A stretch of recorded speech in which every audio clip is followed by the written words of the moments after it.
Tu ne ressens pas le vide, tu ressens l'âme écrasée par une identité qui n'a jamais été la tienne. L'ego ne te protège pas, il te maintient obéissant à l'intérieur d'une prison invisible. Tu n'es pas perdu, spirituellement. On t'a entraîné à ne jamais percevoir que tu es prisonnier.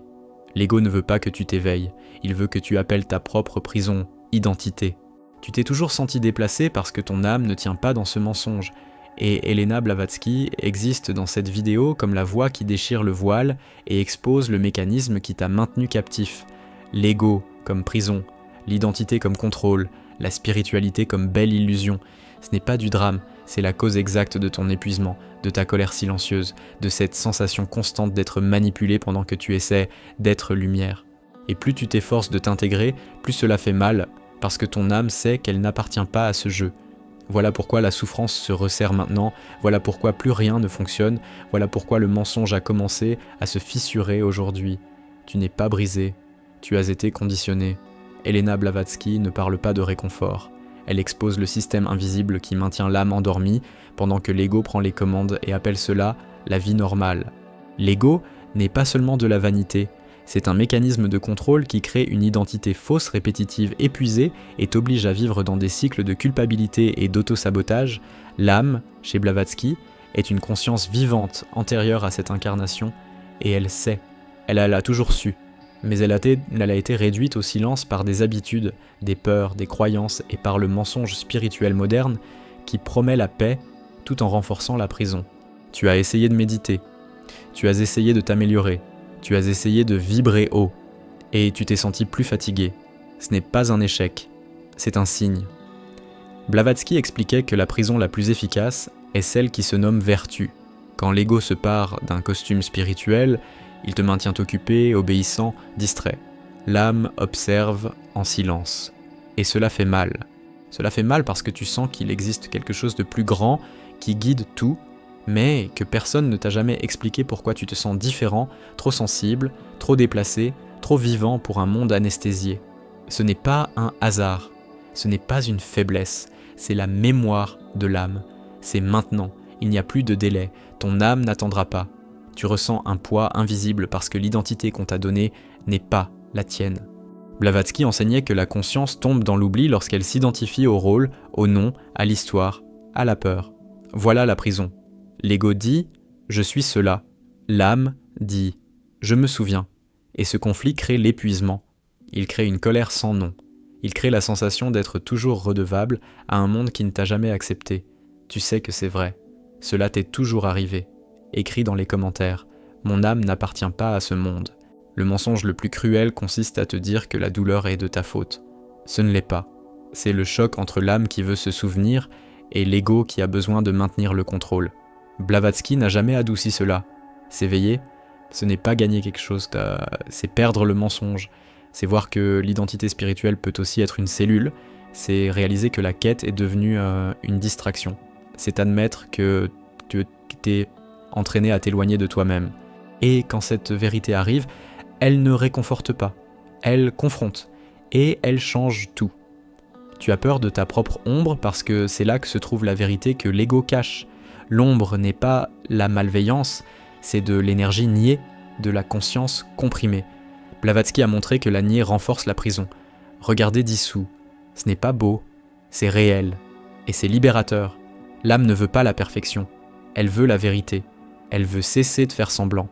Elle veut respirer hors du contrôle. Elle veut se souvenir de qui elle était avant que le monde ne lui apprenne à oublier. C'est le moment. C'est aujourd'hui. Il n'y a pas de retour en arrière. Si tu t'es toujours senti déplacé, n'essaie pas de t'intégrer. Comprends le mécanisme. Vois le mensonge. Déconstruis l'identité. Quand l'ego perd le commandement, la conscience s'étend. Non comme une promesse, comme un fait vécu. L'âme n'appartient pas à ce monde de masques. Et c'est pourquoi tu ressens l'appel maintenant, plus fort, plus urgent, plus impossible à ignorer. Et quand ce souvenir commence, rien d'extérieur ne peut l'arrêter. Et si la fatigue que tu ressens était le signal final que la prison se fissure, et si la colère silencieuse était l'âme qui récupère sa voix, et si cette vidéo n'était pas un hasard, mais une activation, et que le prochain pas exige que tu regardes ce que tu as toujours évité, qu'est-ce qui, en toi, obéit encore au contrôle ? Et que se passe-t-il lorsque cette obéissance tombe ? Maintenant, Tu n'es pas arrivé ici par curiosité, tu es arrivé parce que quelque chose en toi est fatigué de faire semblant. Elena Blavatsky n'a jamais parlé à des chercheurs confortables. Elle s'est adressée à des âmes qui n'en pouvaient plus du mensonge. Et le premier mensonge qui doit tomber est simple et brutal.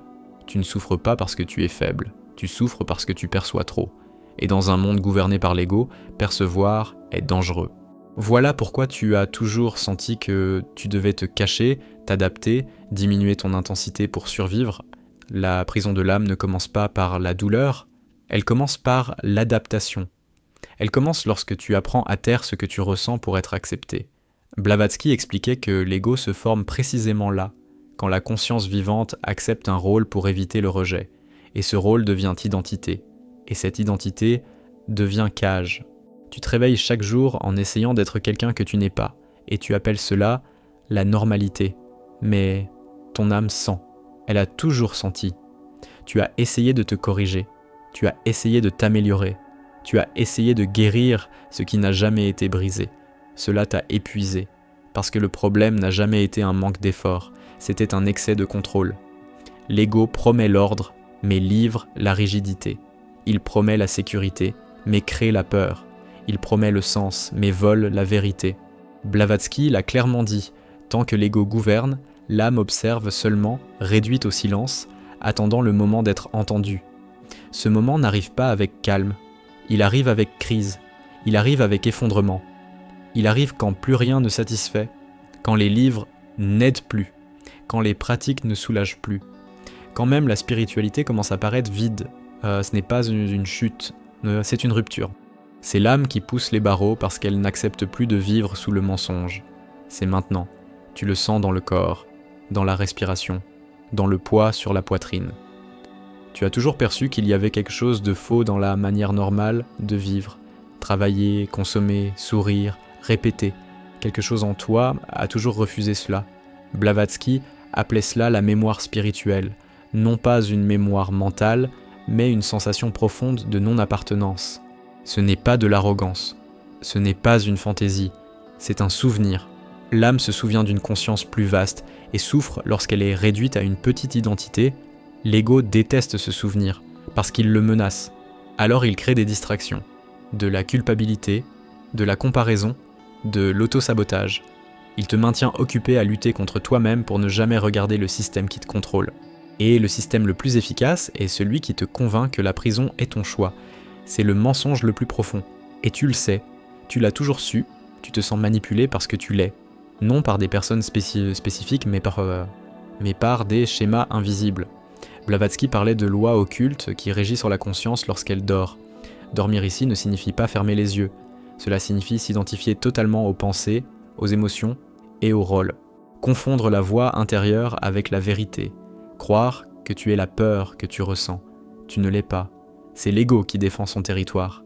L'âme ne crie pas. Elle presse. Elle serre de l'intérieur. Elle crée un inconfort constant. Une sensation que quelque chose ne va pas même quand tout semble aller. Cet inconfort est sacré. Il n'est pas venu pour être anesthésié. Il est venu pour être compris. Quand tu essaies de le faire taire avec des méthodes, l'ego gagne encore une fois. Quand tu l'écoutes, la prison commence à céder. Tu as toujours senti qu'il y avait un appel, pas un appel extérieur mais intérieur. Quelque chose qui tire, qui inquiète, qui ne te laisse pas t'installer. Blavatsky ne l'a pas idéalisé. Hélas, elle a été claire. L'appel ne promet pas le bonheur, il promet la vérité. Et la vérité fait mal parce qu'elle démonte tout ce qui a été construit sur le mensonge. Mais elle libère aussi parce qu'elle rend à l'âme sa cohérence. La fatigue que tu portes n'est pas physique, et elle est existentielle. C'est le poids de soutenir une identité qui ne correspond pas à ta conscience réelle. L'ego exige un entretien constant. Attention, défense, justification. L'âme, non. L'âme est. Et lorsque tu vis contre ce que tu es, le corps paie, l'esprit se bloque, l'énergie disparaît. Ce n'est pas de la malchance, c'est une conséquence. Tu te reproches de retomber dans les mêmes schémas, mais ces schémas, ce n'est pas toi. Ce sont des mécanismes automatiques de l'ego qui tentent de survivre. Blavatsky expliquait que tant que la conscience ne s'observe pas, elle est utilisée, elle réagit, elle répète, elle se sabote. Le premier acte de libération n'est pas de changer de comportement, c'est de voir qui est aux commandes. Et cela est déjà en train de se produire maintenant, pendant que tu écoutes. Il n'y a aucune douceur ici, parce qu'adoucir, c'est prolonger la prison. L'ego adore les versions sucrées de la vérité. L'âme, non. L'âme veut la clarté. Elle veut voir, elle veut se souvenir, elle veut cesser de négocier avec le mensonge. Voilà pourquoi cet inconfort grandit. Voilà pourquoi l'urgence serre. Voilà pourquoi tu sens que ça ne peut plus continuer. Parce que réellement, ça ne peut plus. Tu n'appartiens pas à ce monde au sens où on te l'a enseigné. Tu y habites, mais tu ne t'y réduis pas. Blavatsky parlait de couche de conscience, et l'erreur a été de confondre la couche la plus dense avec le tout. Quand tu crois n'être que cette identité sociale, émotionnelle et mentale, l'âme est confinée. Quand cela se brise, la vision change, pas par théorie, par expérience directe. Ce processus ne demande pas de foi, il demande de l'honnêteté. L'honnêteté d'admettre que beaucoup de choses en toi ont été construites pour survivre, pas pour vivre. L'honnêteté de voir que même tes quêtes ont pu être des fuites. L'honnêteté d'affronter l'ombre sans chercher à la réparer. L'ombre ne veut pas être corrigée, elle veut la lumière. Et la lumière ici n'est pas la positivité, c'est la conscience présente. Tu ressens de la peur parce que l'ego associe la perte de contrôle à la mort. Mais ce qui meurt, ce n'est pas toi, c'est le mensonge, c'est l'identité empruntée, c'est le personnage fatigué. L'âme ne meurt pas, elle s'étend. Et cette expansion commence par le vide, par le silence, par la chute des certitudes. Blavatsky n'a jamais promis la sécurité à cet endroit-là, elle a promis la vérité, et elle a tenu parole. Tu as toujours été trop sensible pour ce monde brut, non comme un compliment, comme un constat. La sensibilité est une ouverture de perception. Dans un environnement anesthésié, cela fait mal. Voilà pourquoi tu as essayé de t'endurcir, de créer des défenses, de devenir quelqu'un de plus normal.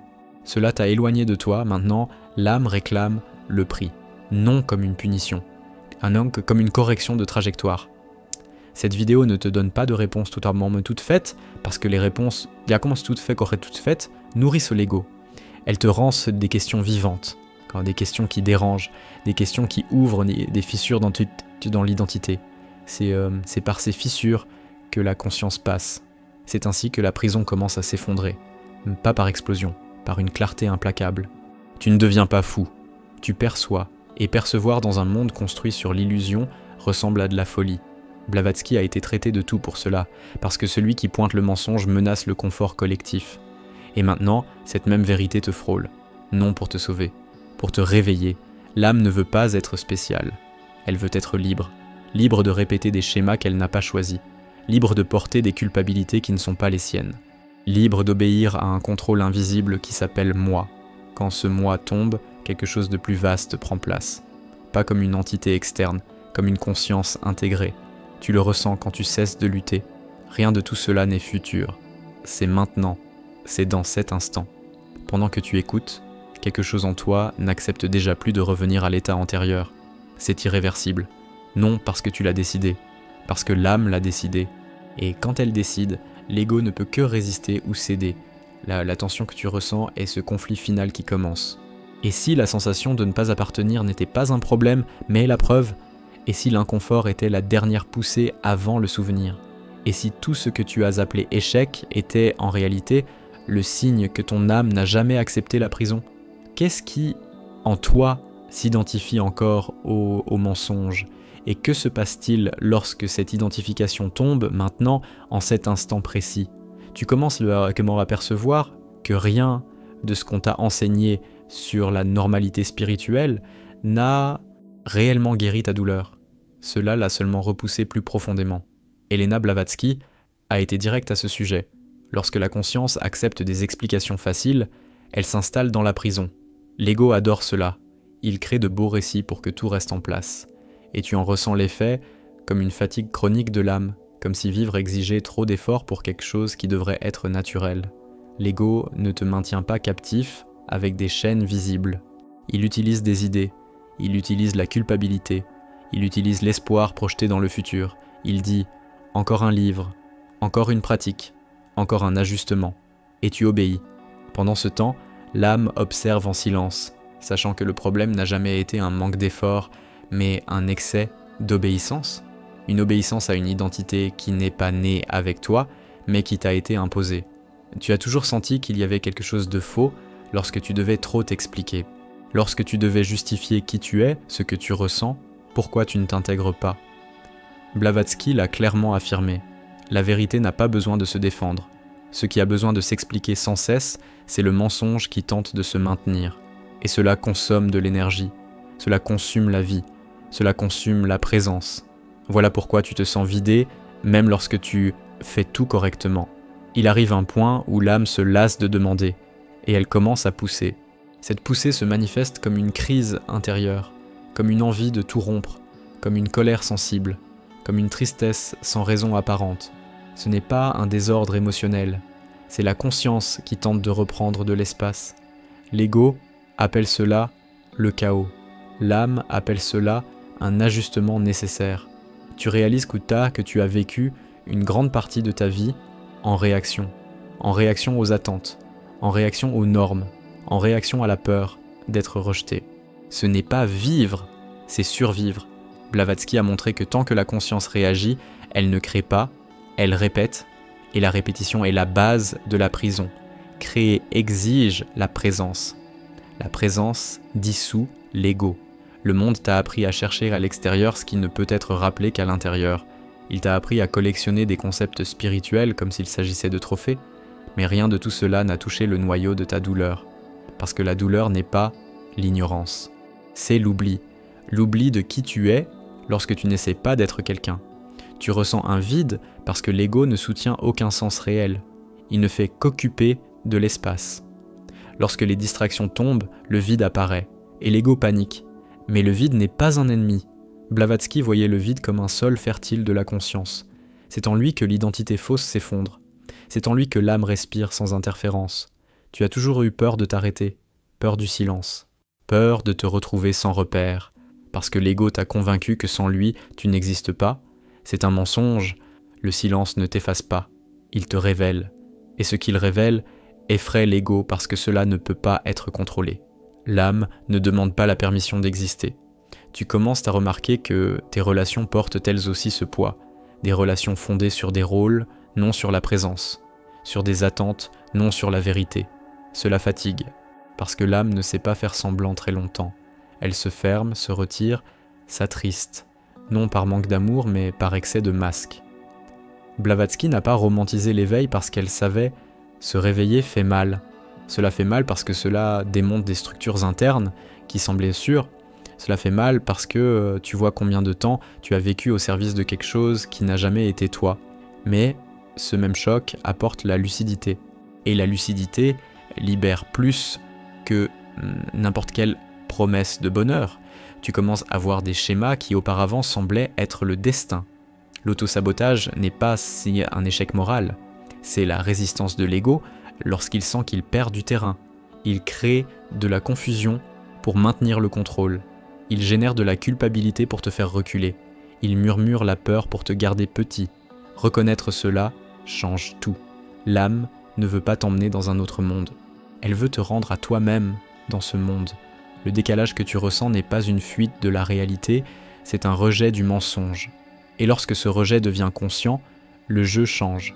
Tu cesses de lutter contre toi-même et tu commences à observer le mécanisme qui t'emprisonne. Tu comprends que tu n'as pas besoin de détruire l'ego par la force. Il se dissout lorsqu'il est vu, lorsque tu cesses de croire qu'il est toi. Voilà la clé que Blavatsky a laissée. La conscience ne combat pas, elle éclaire. Et ce qui est éclairé perd son pouvoir. La prison dépend de l'inconscience pour exister. Tu ressens de l'urgence parce que le temps de l'âme n'est pas le temps de l'esprit. L'esprit remet à plus tard. L'âme appelle maintenant, toujours maintenant. Voilà pourquoi tu sens que quelque chose doit changer immédiatement, même sans savoir exactement quoi. Ce « je ne sais pas » est le début de la vérité. L'ego a besoin de cartes, l'âme a besoin de présence. Rien de tout cela n'est confortable, et cela n'a pas été conçu pour l'être. Le confort prolonge la prison. La vérité rompt. Tu commences à comprendre pourquoi tu t'es toujours méfié des discours trop doux, trop positifs, trop polis. Ils ne traversèrent pas ta douleur parce qu'ils ne touchaient pas la racine. Non, la racine Zalitera, c'est l'identité fausse. Tu commences à te reconnaître non comme quelqu'un qui a échoué sur le chemin spirituel, mais comme quelqu'un qui en a perçu la limite.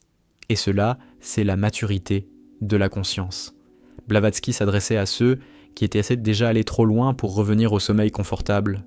Tu es à ce point maintenant. La peur qui surgit n'est pas celle de perdre quelque chose d'extérieur, c'est celle de perdre celui que tu pensais être. Et c'est inévitable, parce que cette version n'a jamais été complète. Elle a été utile, elle a été nécessaire, mais elle n'est pas la fin. L'âme ne veut pas détruire ta vie, elle veut lui rendre sa cohérence. Tu commences à ressentir de petits moments de clarté, des instants où le poids diminue, où le corps se détend, où la respiration s'approfondit. Ces moments ne viennent pas de l'effort, ils viennent de la cessation de l'identification. Ce sont des brèches, et chaque brèche affaiblit la prison. Le mensonge spirituel moderne dit que s'éveiller, c'est accumuler de la lumière. Blavatsky a montré que s'éveiller, c'est retirer des voiles. Chaque voile retiré fait un peu mal, mais il soulage aussi, parce que tu cesses de porter ce qui n'a jamais été à toi, et cela transforme ta relation à tout. Tu n'es pas en retard, tu es exactement au point où l'âme a décidé de cesser de négocier. Il n'y a plus de retour à l'état d'avant, même si tu essaies. Quelque chose a déjà vu, quelque chose a déjà compris, quelque chose est déjà trop fatigué pour faire semblant à nouveau. Et si l'inquiétude, qui ne te laisse pas en paix, était le signal final que la conscience est en train de prendre les commandes? Et si l'inconfort était la preuve que l'ego perd de sa force? Et si tout cela te poussait vers un point où l'identité tombe? Que reste-t-il lorsque le contrôle se relâche? Tu commences à comprendre que la plus grande violence spirituelle n'a pas été ce qu'on t'a fait, mais ce qu'on t'a appris à accepter comme normal. Elena Blavatsky n'a jamais demandé la soumission, elle a exigé la lucidité, et la lucidité fait mal parce qu'elle oblige à regarder toute la structure de la prison. La prison n'est pas extérieure, elle est intérieure. C'est l'habitude d'obéir à des pensées qui n'ont jamais été vraies, à des émotions qui n'ont jamais été les tiennes, à des rôles qui n'ont jamais demandé ta permission. L'identité fausse ne se soutient pas toute seule. Elle a besoin de répétition quotidienne. Elle a besoin que tu y crois, que tu la défendes, que tu l'expliques. C'est pour cela que tu te réveilles fatigué avant même que la journée ne commence. L'ego est déjà au travail. Il anticipe les problèmes, crée des histoires, projette des peurs. L'âme observe cela comme on regarde un théâtre trop ancien pour être pris au sérieux. Et ce décalage épuise, profondément. Tu as toujours senti qu'il y avait quelque chose de faux lorsque tu devais te motiver pour vivre. Vivre ne devrait pas demander de persuasion. Blavatsky l'a clairement exprimé. Lorsque la vie doit être poussée, quelque chose n'est pas à sa place. L'ego pousse. L'âme s'écoule. Et tout en toi perçoit la différence même si tu n'as jamais su l'exprimer avec des mots. Le monde t'a appris à entrer en compétition jusque dans la spiritualité, à être meilleur, plus conscient, plus évolué. C'est la prison déguisée en progrès. L'ego adore les objectifs spirituels parce qu'ils maintiennent l'identité intacte. L'âme ne rivalise pas, elle se souvient. Et lorsque le souvenir commence, toute cette course perd son sens d'un seul coup. Tu te sens déplacé parce que tu perçois trop. Tu perçois les incohérences. Tu perçois les contradictions. Tu perçois quand quelque chose sonne faux, même si cela paraît beau. Blavatsky n'a jamais séparé la vérité de l'inconfort. Pour elle, la vérité dérange presque toujours d'abord. Si elle ne dérange pas, méfie-toi. La prison préfère les discours qui apaisent sans libérer. Il y a une part de toi qui a toujours refusé d'obéir aveuglément. Même lorsque tu obéissais, quelque chose résistait à l'intérieur. Cette résistance n'est pas un défaut. C'est le signe d'une conscience active. L'ego tente de l'écraser en appelant cela rébellion, orgueil, échec. Mais l'âme y reconnaît le dernier point de liberté encore vivant. Tu réalises que la peur la plus profonde n'est pas celle de souffrir, mais celle de voir. Voir qui tu es devenu pour survivre.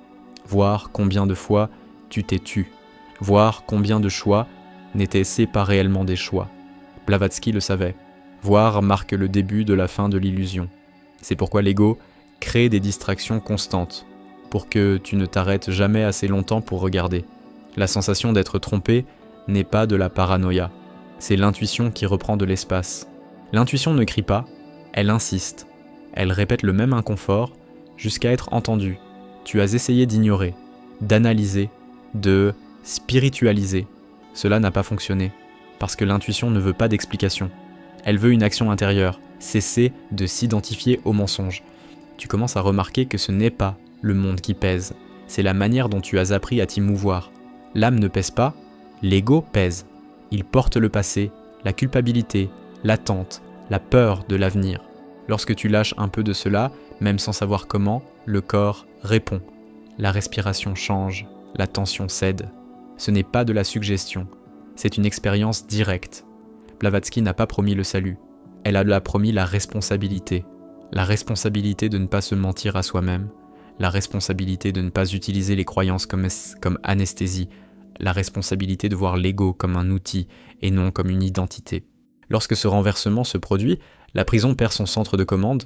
Tu as toujours senti qu'il y avait quelque chose de plus grand qui guidait tout. Mais tu as aussi senti que quelque chose clochait dans la manière dont cela était enseigné. Trop de contrôle, trop de promesses, trop peu de vérité. L'âme ne négocie pas avec des promesses. Elle répond à la cohérence. Quand quelque chose est cohérent, elle se détend. Quand c'est faux, elle se contracte. C'est aussi simple que cela. Tu n'es pas en retard. Tu es exactement au point où le mensonge ne tient plus. Ce point est inconfortable parce qu'il n'y a plus de retour possible vers le sommeil, mais qu'il n'y a pas encore de stabilité dans la lucidité. C'est un entre-deux. Blavatsky parlait de cet état comme d'une crise de conscience. Ce n'est pas une maladie, c'est une transition. L'ego tente de transformer cette transition en problème personnel. Il dit que tu échoues, que tu es confus, que tu es perdu. Mais ce qui se passe réellement, c'est que d'anciennes références de Billy s'effondrent, et sans elles, l'ego perd pied. L'âme, au contraire, commence à mieux respirer. Tu commences à percevoir que beaucoup de tes douleurs émotionnelles ne sont pas nées d'événements, mais de compressions internes, de choses non dites, de vérités non vécues, de chemins refusés. L'âme n'oublie pas cela. Elle l'inscrit dans le corps, dans l'énergie, dans cette sensation constante de serrement. Et maintenant, tout cela remonte à la surface. Rien de tout cela ne demande de hâte extérieure, mais tout demande une honnêteté intérieure. L'honnêteté d'admettre que beaucoup de choses en toi ont été construites pour plaire, non pour être vraies. L'honnêteté de voir que même ta bonté a pu être une stratégie de survie. Voir cela ne te rend pas pire, cela te rend libre. Tu commences à comprendre pourquoi tu t'es toujours senti fatigué des explications. Parce que l'explication est le dernier refuge de l'ego. La vérité n'a pas besoin d'être expliquée, elle est reconnue. Et lorsque quelque chose en toi reconnaît, le corps répond. Le silence prend du poids. La présence augmente. Blavatsky n'a pas offert de chemin facile parce que les chemins faciles maintiennent la structure intacte. Elle a exposé la structure. Et exposer la structure, c'est démanteler le contrôle. C'est pour cela que son œuvre traverse le temps. Non parce qu'elle réconforte, mais parce qu'elle réveille. Et maintenant, ce même choc te traverse. Tu sens que quelque chose en toi est appelé à assumer son propre axe. Ne pas suivre, ne pas copier, ne pas chercher à l'extérieur. Assumer. Cela fait peur parce que cela retire les béquilles, mais cela rend aussi sa dignité à la conscience. L'âme ne veut pas de guide, elle veut de la lucidité. Le vide qui apparaît n'est pas une absence, c'est un espace. Un espace où l'identité fausse ne peut plus se soutenir. L'ego panique là-dedans. L'âme reconnaît la maison. Si tu ne fuis pas cet espace, quelque chose de profond se réorganise sans effort. Tu commences en tout cas à sentir que tu n'as pas besoin de tant te définir, que tu n'as peut-être pas besoin de répondre à toutes les questions, que peut-être vivre n'est pas prouver quoi que ce soit. Ce soulagement subtil est la prison qui perd de la pression. Ce n'est pas la fin. C'est le début de quelque chose de plus honnête. Et si la sensation de décalage avait toujours été le signe le plus clair que tu n'as pas été fait pour vivre sous contrôle, et si l'épuisement n'était pas une faiblesse mais la limite du mensonge, et si, en cessant de soutenir l'identité fausse, quelque chose d'essentiel pouvait enfin émerger, qu'est-ce qui, en toi, résiste encore à lâcher maintenant ? Tu commences à percevoir que la plus grande fraude n'a pas été le monde, mais la version de toi qui a dû exister pour y entrer. Elena Blavatsky n'a jamais adouci cela. Tant que tu t'identifies au masque, l'âme en paie le prix. Et ce prix est élevé. C'est vivre déconnecté de son propre centre, avec la sensation que quelque chose d'essentiel a été laissé derrière soi. Ce sentiment de perte sans objet est la preuve vivante que l'identité fausse n'a jamais été suffisante. L'ego se nourrit de continuité. Il a besoin que tout reste pareil pour survivre. C'est pourquoi il t'offre de petites améliorations, jamais des ruptures. De petits ajustements, jamais la vérité. Blavatsky a été clair en exposant ce mécanisme. L'ego préfère les réformes cosmétiques à la démolition du mensonge. Mais l'âme ne négocie pas. Quand elle décide, La pression augmente jusqu'à ce que quelque chose cède. Et maintenant, quelque chose cède en toi. Tu as toujours su que ce n'était ni de la paresse ni un manque de volonté, c'était un manque de sens réel. Quand ce que tu fais ne naît pas de l'âme, tout devient lourd. Le corps proteste, l'esprit se trouble, l'énergie disparaît. Ce n'est pas un mystère, c'est une cohérence brisée. La conscience sait quand elle vit hors de son propre axe. Tu as essayé de t'adapter parce que tu as cru que tu devais le faire. Travailler ainsi, aimer ainsi, penser ainsi, sentir ainsi. Cette adaptation t'a maintenu en vie, mais pas entier. Blavatsky n'a pas condamné l'adaptation. Elle a averti de son coup lorsqu'elle devient identité. S'adapter est une stratégie. S'identifier est une prison. L'âme ne demande pas la permission de se souvenir. Elle active des sensations. Elle crée des inconforts. Elle rompt des schémas. Tu ressens cela comme une agitation constante, comme si quelque chose était toujours sur le point d'arriver. L'ego appelle cela de l'anxiété. L'âme appelle cela une préparation. Le nom change tout. Tu commences à voir que beaucoup de tes choix ont été des réponses à la peur, et non des expressions de la vérité. Peur de perdre l'amour, peur d'être rejeté, peur de rester seul. L'ego construit l'identité à partir de ses peurs. L'âme observe et attend le moment où tu seras assez fort pour voir cela sans te détruire. Blavatsky parlait de la conscience comme de quelque chose de bien plus vaste que la personnalité. La personnalité est transitoire, utile, limitée. Quand tu la confonds avec ce que tu es, tu souffres. Quand tu perçois la différence, quelque chose se détend profondément. Ce n'est pas l'extase, c'est le soulagement. C'est cesser de soutenir une farce intérieure. Tu as toujours eu du mal à accepter les réponses toutes faites parce qu'elles n'atteignaient jamais la racine. La racine n'est pas le comportement, ni l'habitude, ni une croyance isolée. La racine est l'identification, ce que tu crois être. Tant que cela n'est pas vu, tout le reste est palliatif. Tu ressens de la colère parce que tu as été trompé, et cette colère est juste. Elle n'a pas besoin d'être réprimée. Elle doit être comprise. Elle naît lorsque la conscience réalise qu'elle a été maintenue trop petite, trop longtemps. Quand l'ego perd le récit, la colère surgit comme une force de rupture. Non pour te détruire, mais pour détruire le mensonge. Le monde t'a appris à douter de toi et à faire confiance au système. Système de pensée, système d'autorité, système de validation. Blavatsky a exposé cela comme le cœur du contrôle spirituel, retirer à la conscience la confiance dans sa propre perception. Retrouver cette confiance est le début de la libération. Tu commences à remarquer que moins tu cherches à t'expliquer, plus tu te sens entier. Moins tu essaies de convaincre, plus tu deviens stable. Cela effraie l'ego car il vit de justification. L'âme ne se justifie pas, elle est. Et cette simplicité démantèle des années de conditionnement. La sensation de vide revient, mais avec une autre qualité. Ce n'est pas le désespoir, c'est un silence vivant, un espace sans pression. L'ego tente de le remplir rapidement. L'âme demande d'y demeurer. Rester là, s'enfuir, est un acte de courage que peu parviennent à soutenir. Mais c'est là que la prison s'affaiblit. Tu commences à voir que beaucoup de vertus étaient des défenses. La bonté pour éviter le conflit. La spiritualité pour éviter la douleur. Le contrôle pour éviter de ressentir. Voir cela ne te rend pas cynique. Cela te rend honnête. Et l'honnêteté est un choc pour l'ego, mais un repos pour l'âme. Blavatsky n'a pas enseigné à détruire le monde. Elle a enseigné à détruire l'illusion sur le monde. Quand cette illusion tombe, tu continues à vivre, à travailler, à te relier aux autres, mais depuis un autre lieu. Un lieu où la conscience n'est plus prise en otage par l'identité. Tu as toujours senti qu'il existait une mission, mais pas dans le sens héroïque qu'on t'a vendu. La mission n'est pas de sauver qui que ce soit, c'est de ne plus te trahir. C'est vivre aligné avec ce qui est vrai, même si cela coûte le confort, l'approbation ou un faux sentiment d'appartenance. La peur de regarder à l'intérieur diminue lorsque tu réalises que ce qui s'y trouvait n'a jamais été un monstre. C'était simplement de la vérité réprimée, des émotions figées, des élans niais. L'âme ne juge pas cela, elle intègre, et l'intégration dissout le conflit intérieur qui te drainait. Tu commences à ressentir de petits actes de liberté, dire non sans culpabilité, rester en silence sans peur, cesser de trop expliquer. Ces gestes simples sont immenses pour la conscience.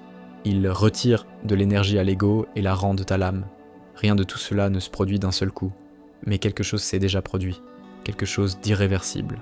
Tu as déjà trop vu pour revenir à un sommeil complet. L'ego tente de reprendre le contrôle, mais la confiance a été ébranlée.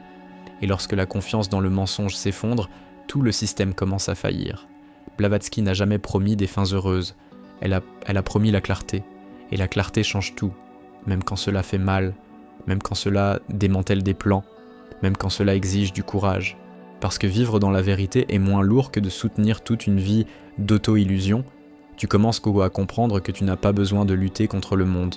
Tu dois cesser de lutter contre toi-même. Cette lutte intérieure a nourri la prison pendant des années. Lorsqu'elle cesse, quelque chose se réorganise sans effort. La conscience retrouve son propre rythme. Et si ce que tu appelles une crise était la naissance de la lucidité, et si la douleur qui t'a conduit ici était la preuve que l'âme n'a jamais accepté la prison, et si, en cessant de soutenir l'identité fausse, tu découvrais enfin qui observe tout cela en silence. Es-tu prêt à ne pas te détourner maintenant ? Tu commences à remarquer que la douleur la plus profonde n'a jamais été la souffrance en elle-même, mais la sensation d'avoir été éloigné de ta propre essence. Helena Blavatsky a toujours souligné que la plus grande tragédie de la conscience est de s'oublier elle-même en apprenant à fonctionner. Fonctionner n'est pas vivre. Fonctionner, c'est obéir. Et tu as obéi trop longtemps à un modèle qui n'a jamais honoré ta sensibilité. L'ego t'a appris à te définir par des histoires passées, par des étiquettes, par d'anciennes erreurs. Il répète ces histoires pour te maintenir petit. L'âme ne vit pas du passé, elle vit de la présence. Lorsque la présence surgit, même par instant, le poids diminue. Et tu le ressens comme un soulagement bref, presque timide, mais réel. Ce soulagement, c'est la vérité qui effleure la surface. Tu as toujours senti que tu devais être fort en permanence. Fort pour ne pas ressentir. Fort pour ne pas t'effondrer. Fort pour ne pas déranger. Cette force ne venait pas de l'âme. Elle venait de la peur. Blavatsky l'a clairement exprimé. La véritable force naît de la cohérence intérieure, non de la répression. Et la répression prélève des intérêts émotionnels que tu paies depuis des années. La prison se maintient parce que tu as été entraîné à te surveiller. Surveiller tes pensées, surveiller tes émotions, surveiller tes désirs. L'ego devient un geôlier intérieur. L'âme ne surveille pas, elle observe. Observer n'est pas contrôler, c'est permettre à ce qui est faux de se révéler de lui-même. Ce simple déplacement change tout. Tu commences à percevoir que la culpabilité a été un outil de contrôle extrêmement puissant. Culpabilité de ressentir trop, culpabilité de ne pas t'intégrer, culpabilité de ne pas répondre aux attentes. La culpabilité maintient l'identité courbée.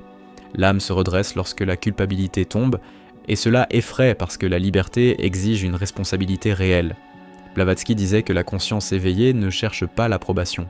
Et cela explique pourquoi tu t'es toujours senti déplacé dans des environnements qui valorisent l'apparence, la réussite ou une spiritualité performative. Quelque chose en toi reculait, non par arrogance, mais par intégrité silencieuse. Tu sentais quand quelque chose n'était pas vrai. Tu commences à voir que la tentative de te réparer était en réalité un rejet de toi-même. L'ego t'a convaincu qu'il y avait quelque chose de défectueux dans ta sensibilité. L'âme n'a jamais été d'accord avec cela. Elle a simplement attendu le moment où tu serais trop fatigué pour continuer à te nier. Le vide qui apparaît maintenant n'est pas une absence de sens, c'est une absence de mensonge. Et cela est rare. Peu arrivent à ce point sans fuir. L'ego panique parce qu'il n'a plus rien à quoi se raccrocher. L'âme reconnaît cet espace comme un terrain fertile.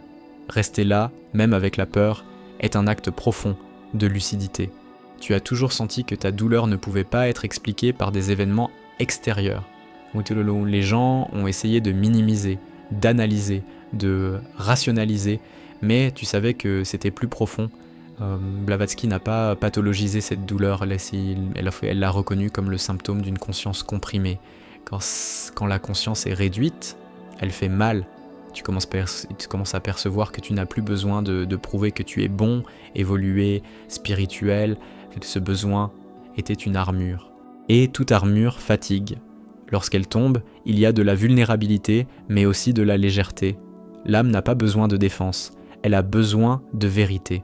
La peur de perdre le contrôle diminue lorsque tu réalises, Gökçe Lewis, que le contrôle n'a jamais apporté la paix, seulement de la rigidité, seulement de la tension. L'âme n'a pas besoin de contrôler pour exister. Elle se meut par alignement, et l'alignement est silencieux. Il ne fait pas de publicité, il ne demande pas d'applaudissements.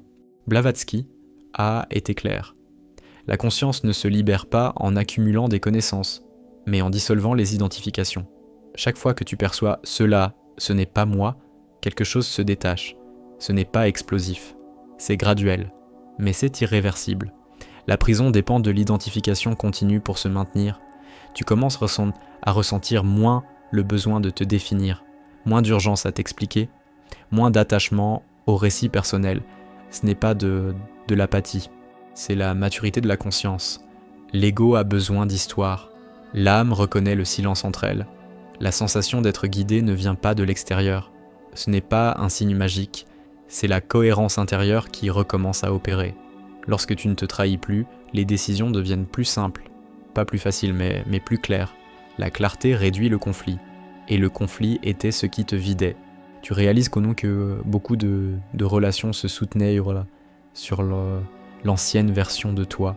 Et cela fait mal.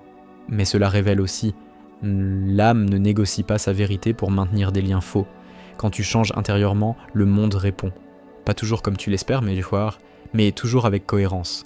L'ego tente de te convaincre que tu vas tout perdre si tu lâches l'ancienne identité, mais ce qui se perd réellement, ce sont des prisons déguisées en sécurité. Ce qui reste en fait est plus simple, plus honnête, plus vivant, même si cela demeure incertain. Blavatsky n'a jamais promis que le chemin serait confortable. Elle a promis au lit qu'il serait réel, et la réalité n'a pas besoin d'ornement. Elle s'impose par reconnaissance.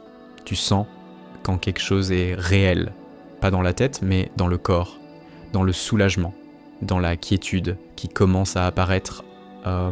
Tu commences à comprendre que l'âme ne veut pas fuir ce monde. Elle veut le traverser sans s'y perdre. Le décalage que tu ressens est le signe que tu ne t'es pas totalement livré au mensonge collectif. Cela ne te rend pas meilleur, cela te rend éveillé dans un environnement endormi. Le silence prend un autre poids. Ce n'est plus un vide effrayant, c'est un espace habitable. L'ego tente de le remplir de bruit. L'âme demande d'y demeurer. Demeurer dans ce silence est ce qui désarme le mécanisme de contrôle. Rien de tout cela n'est théorique. Tu le ressens dans le corps, dans le rythme de la respiration, dans la diminution de la tension constante. Ce sont des signes subtils, mais réels, que quelque chose se réorganise à l'intérieur.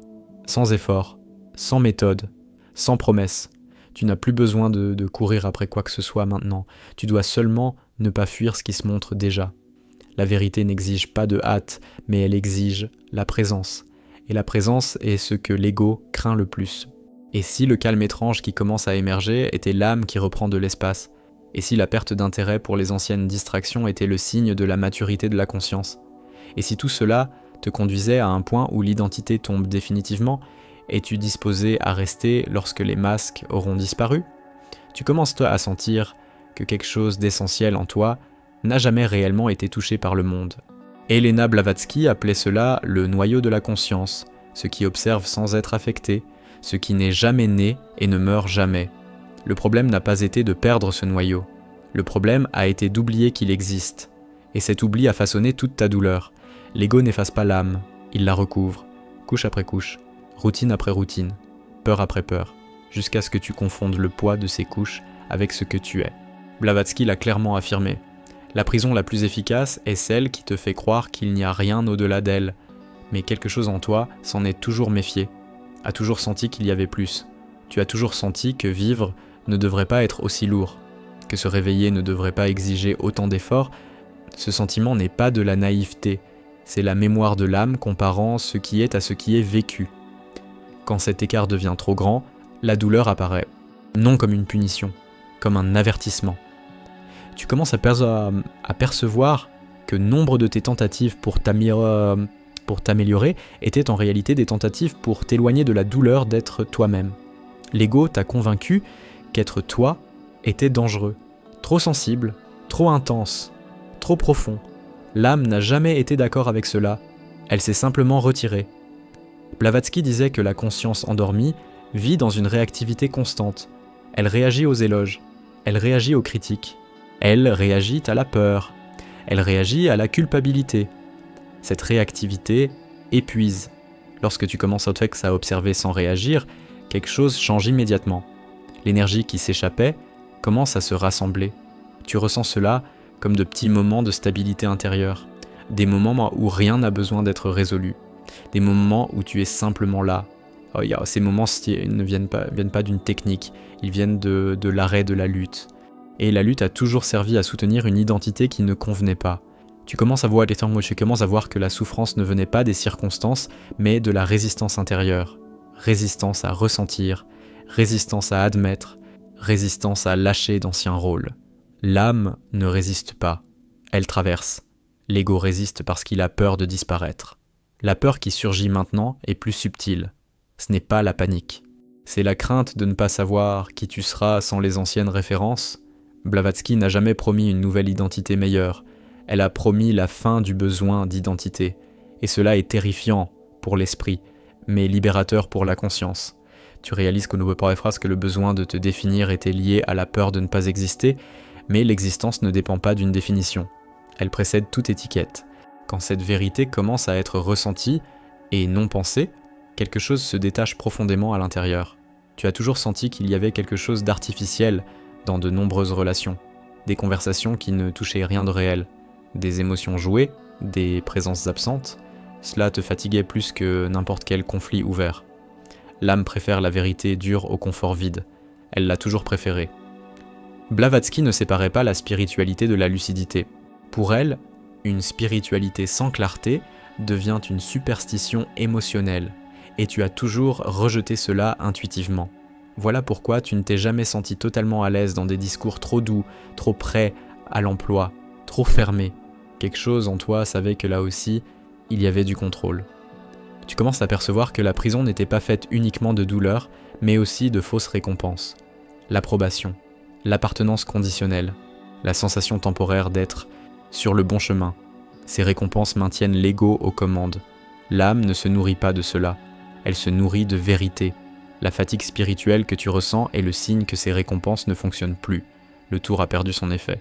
Et lorsque le tour échoue, le système entre en crise. Cette crise est ressentie comme du vide, de la désorientation, une perte d'intérêt, mais c'est précisément là que la conscience commence à se réorganiser. Tu réalises que tu n'as plus besoin de te forcer à faire des choses qui n'ont pas de sens. Quelque chose en toi commence à dire non, sans culpabilité. Ce non est un seuil. Il coupe des fils invisibles d'obéissance. L'ego appelle cela de l'égoïsme. L'âme appelle cela de l'intégrité. Blavatsky disait que la conscience éveillée ne cherche pas à plaire, elle cherche à s'aligner, à aligner la pensée, l'émotion et l'action. Lorsque cet alignement commence, la vie extérieure s'ajuste peu à peu. Pas toujours confortablement, mais toujours avec cohérence. Tu commences à remarquer que tes émotions deviennent plus simples, pas plus faciles, mais plus directes, moins confuses, moins mêlées à des histoires. C'est le signe que l'énergie n'est plus détournée pour soutenir de faux récits. L'âme ressent cela comme un soulagement. Tu as toujours eu peur de rester immobile, peur de ne pas évoluer. Cette peur venait de l'idée que tu devais arriver quelque part. Blavatsky a déconstruit cela en montrant que la conscience n'évolue pas comme un projet. Elle se révèle lorsque les voiles tombent. Tu comprends que tu n'as plus besoin de courir après le sens. Le sens apparaît lorsque tu cesses de te trahir. Ce changement est subtil, mais profond. La vie commence à répondre depuis un autre lieu, non plus comme une lutte constante, mais comme un mouvement organique. Le silence intérieur s'intensifie. Pas un silence mort, mais vivant. Un silence qui observe les pensées sans s'y confondre. Ce silence a toujours été là. Il était simplement recouvert par le bruit de l'ego essayant de rester pertinent. Tu commences à sentir que tu n'es plus aussi intéressé à prouver quoi que ce soit à qui que ce soit. Cela ne vient pas de l'indifférence. Cela vient de l'enracinement. Quand la conscience s'enracine, elle ne vacille pas facilement. L'ego perd du terrain. Blavatsky n'a jamais promis que tout le monde comprendrait. Elle savait que celui qui sort de l'illusion paraît souvent étrange à ceux qui y sont encore prisonniers. Tu l'as toujours su. C'est pour cela que tu t'es tant adapté. Maintenant, l'adaptation commence à perdre son sens. Tu commences à percevoir que la douleur qui t'a amené ici avait une fonction. Non pas te détruire, mais te pousser hors du mensonge. Sans cette douleur, tu aurais continué à dormir. Cela ne la rend pas agréable, mais cela la rend compréhensible. Rien de tout cela n'est une fin. C'est un point de non-retour. Quelque chose en toi a déjà trop vu pour revenir à croire pleinement à l'ancienne identité. Même si tu essaies, la conscience a déjà reconnu le stratagème. Et si cette stabilité étrange qui commence à émerger était le véritable sol que tu as toujours cherché? Et si le silence qui grandit était l'âme qui reprend les commandes? Et si, en cessant de soutenir l'illusion, tu pouvais enfin vivre sans te diviser intérieurement, qu'est-ce qui, en toi, tente encore de retenir le contrôle maintenant? Tu commences à percevoir que le plus grand vol n'a pas été matériel ni émotionnel, il a été spirituel. Elena Blavatsky l'a dénoncé sans détour. Lorsque la conscience accepte de vivre en pilotage automatique, quelqu'un prend les commandes. Et ce quelqu'un n'est pas l'âme, c'est l'ego, opérant comme le gestionnaire de la prison, maintenant tout fonctionnel, prévisible et mort à l'intérieur. L'ego ne veut pas que tu souffres trop, il veut que tu souffres juste assez pour ne jamais t'arrêter et regarder. Il régule la douleur pour la rendre gérable. C'est pour cela que tu as toujours ressenti un malaise constant, mais jamais définitif. Une inquiétude qui n'explose pas, mais qui ne disparaît pas non plus. Cet équilibre artificiel est du contrôle. Et maintenant, il est en train d'échouer. Tu commences à remarquer que toute ta vie, tu as été entraîné à te distraire de toi-même. Travail, objectifs, problèmes, quêtes, même la spiritualité. Tout a servi à occuper l'espace où la vérité aurait pu émerger. Blavatsky appelait cela le détournement de la conscience. Maintenir l'attention toujours à l'extérieur pour éviter l'éveil intérieur.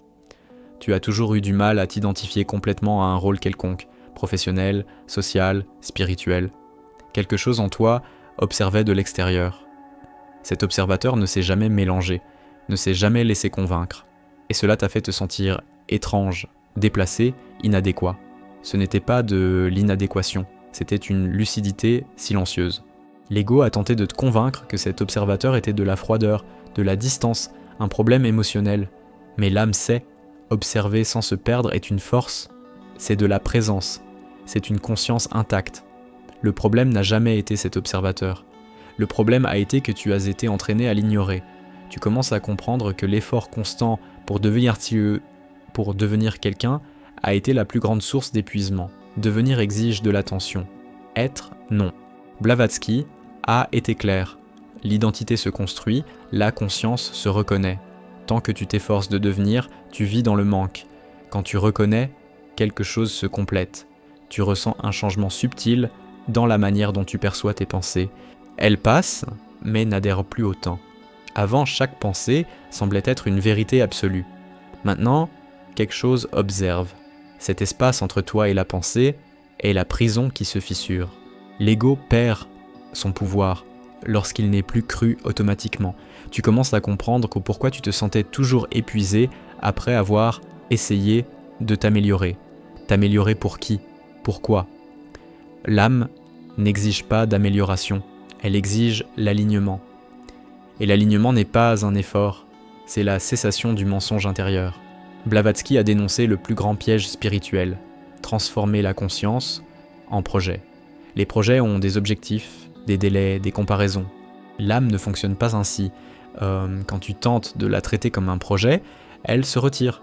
Quand tu t'arrêtes, elle se révèle. Tu commences à percevoir que la peur de l'erreur t'a maintenu paralysé pendant des années. Mais se tromper par rapport à quoi? À un scénario qui n'a jamais été le tien. L'ego crée des règles pour se protéger. L'âme apprend par l'expérience directe. Quand tu acceptes cela, la peur diminue. Tu as toujours senti que quelque chose en toi n'acceptait pas si facilement les ordres intérieurs. Même lorsque tu obéissais, quelque chose questionnait. Cette question silencieuse a été étouffée de nombreuses fois. Maintenant, elle revient plus forte. Non comme un doute, comme une exigence de vérité. Le monde t'a appris à te définir par la performance, même spirituellement. Plus tu es calme, plus tu es évolué, plus tu es détaché, plus tu es conscient. C'est un contrôle raffiné. Blavatsky a exposé cela comme une fausse mesure. La conscience réelle ne se mesure pas, elle se reconnaît. Tu commences à remarquer que tes émotions changent lorsque tu cesses de te juger pour les ressentir. La culpabilité était le filtre qui déformait tout. Sans culpabilité, l'émotion passe plus vite. Elle ne crée pas d'histoire, elle ne crée pas d'identité, elle traverse simplement. Tu réalises comme Koichili que beaucoup de tes douleurs provenaient du conflit entre ce que tu ressentais et ce que tu pensais devoir ressentir.